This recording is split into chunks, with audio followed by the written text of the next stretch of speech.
تتخيلوا إنه القهوة اللي بنشربها كل يوم بلشت قصتها مع غنم؟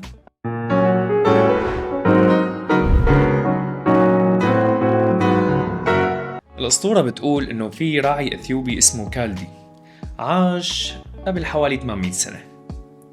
لاحظ بإنه غنماته كل ما بتاكل حبوب حمراء من شجرة غريبة فجأة بتصير نشيطة بدها تركض وما بتنام أبداً.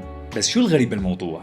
الراعي لاحظ بإنه هالحبوب إلها تأثير شخصي عليه بشكل مباشر. فضوله دفعه إنه يجربها بنفسه وحس بطاقة كتير كبيرة وصار صاحي 100%. والقصة ما خلصت هون. أخذ الحبوب الحمراء وراح لعند الرهبان يلي كانوا قريبين من المكان وطلب منهم بأنه يجربوها. أول شي رفضوها وكبوها بالنار، لكن المفاجأة كانت أكبر مما تخيلوا. الريحة اللي فاحت من الحبوب بعد ما انكبت بالنار فريدة جدا وكلنا بنحبها، وبناء على هالريحة اللذيذة قرروا بأنه يغلوها مع المي. وهون ولدت أول وصفة للقهوة يلي نعرفها اليوم.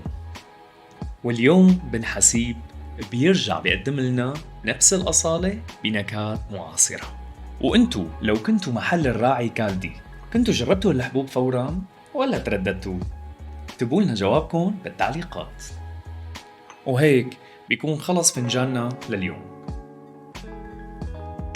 استنونا بكرة بفنجان جديد، وشكراً على المشاهدة.